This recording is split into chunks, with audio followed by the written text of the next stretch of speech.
What is uninsured motorist coverage as it relates to motorcyclists? That's our topic for today's episode of Main Street Law.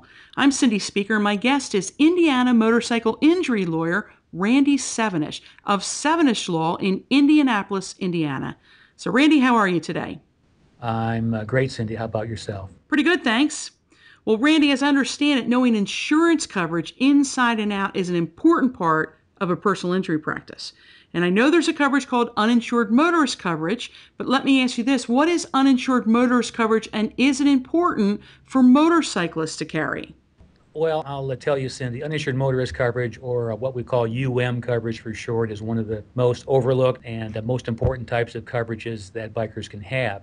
And aside from liability coverage that protects the biker when they themselves are at fault, there's just no other more important coverage for those riding motorcycles than uninsured motorist coverage, other than perhaps underinsured coverage, which is at least equally as important. So, to answer your question, coverage protects you and the people you love when the wrongdoer is at fault and has no insurance and no assets or means to otherwise compensate you. So, in that case, you have, in essence, purchased insurance coverage before a crash for the uninsured driver. Okay. Now, is that something that all motorcyclists have? Is it mandated by law? Well, amazingly, the answers are no and no. Insurance agents in my state, at least, are required only to offer coverage, but believe it or not, the law does not require it. So bikers can choose not to have it by waiving the coverage in writing, which is a very, very big mistake. And in my practice in recent years, I found a very troubling trend of bikers choosing not to have this very valuable form of coverage, thinking that they are saving money. The problem comes up is when bikers are injured by an uninsured driver and the bikers themselves have no coverage.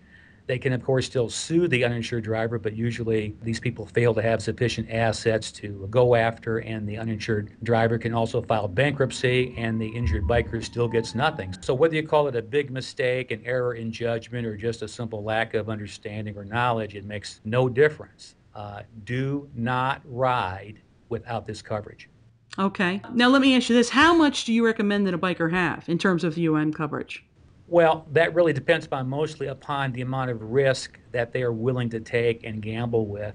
And unlike liability coverage, which is intended to pay someone else for their injuries caused by the biker's negligence, coverage provides compensation to the motorcyclists themselves, to their family members, passengers, etc., when injured by an uninsured person. So for that reason alone, it just makes sense to purchase at least as much coverage as they have in what's called liability coverage.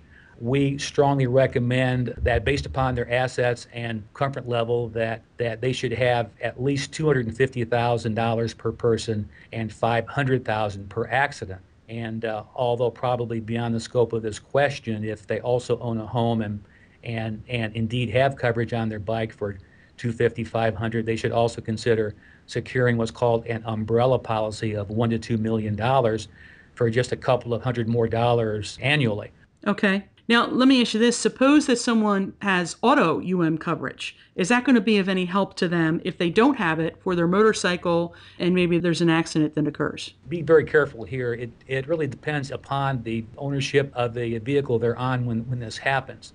Many motorcyclists include their bike on the same policy as their car, truck, and even homeowners, but some choose to have a completely different company to insure their bike for some reason. And the general rule is that coverage follows you wherever you go. So that means that whether you're in your vehicle or someone else's vehicle, or in their truck or your truck, bicycle, moped, motorcycle, or even if you're jogging down the road.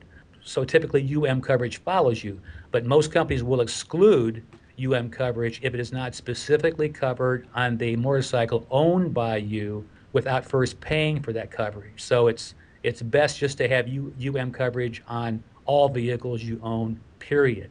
When in doubt, get with your agent and just read the fine print, because, as I've always said, the big print giveth and the small print taketh away.